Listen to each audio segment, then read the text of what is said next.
Sir तुमचं नाव सांगा आणि काय सांगा. मी स्वतः डॉक्टर मधुकर बाबूराव हुजरे, राहणार धाराशिव या ठिकाणचा असून लेखक आणि कवी आहे.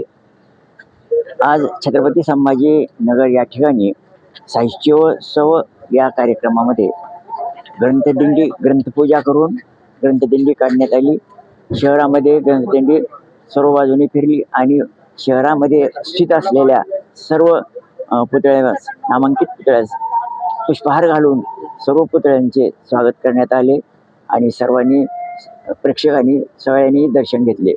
आता या साहित्योत्सवाचा असा उद्देश आहे की वाचन संस्कृती, संस्कार आणि विद्यार्थ्यावर होणारे संस्कार हे चांगले घडावे, वाचन संस्कृती वाढावी. मोबाईलचा जो छंद लागलेला आहे हा वर्षाच्या बालकापासून तो वयोवृद्धापर्यंत लागलेला आहे.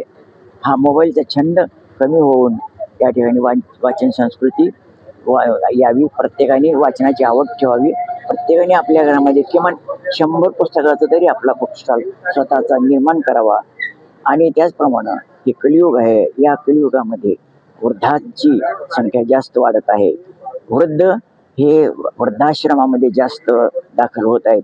याचं कारण एकमेवच की मुलाचं लग्न झालं, मुलगा लग्न झाला, त्याची पत्नी आली की तो पत्नीच्या मोहामध्ये जातो आणि पत्नीच्या मोहामधून तो आईवडिलांना त्याची सेवा करत नाही.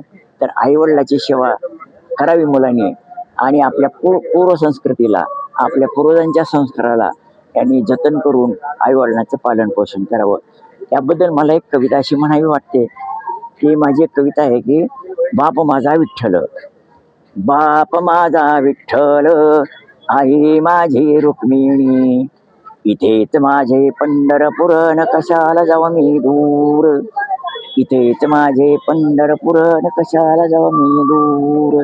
माता पित्याची सेवा अखंड, माता पित्याची सेवा अखंड, मिळते पुण्य प्रचंड, मिळते पुण्य प्रचंड. खरीच सेवा माई बापाची, करावी होऊन पामर, करावी होऊन पामर. या कवितेच्या द्वारे मी आईवडिलांची सेवा करावी असं तरुणांना आव्हान करतो आणि आपल्या आईवडिलांना त्यांचा आशीर्वाद घ्यावा, त्यांचे पुण्य आपण वाटून घ्यावं आणि आपल्या कुठल्याही कार्यामध्ये आपल्याला आईवडिलांच्या दर्शनापासूनच यश प्राप्ती होणार आहे. आई वडील हेच दैवत मानावे. एवढे बोलून मी थांबतो. तुमचं नाव सांगा. माझं नाव डॉक्टर मधुकर बाबूराव हुजरे. मी राहणारा धाराशिव आहे. स्टेट बँक ऑफ हैदराबादमध्ये मी हेड कॅशियर म्हणून काम केलेलं आहे. पासिंग ऑफिसर म्हणून मी रिटायर झालेलो आहे.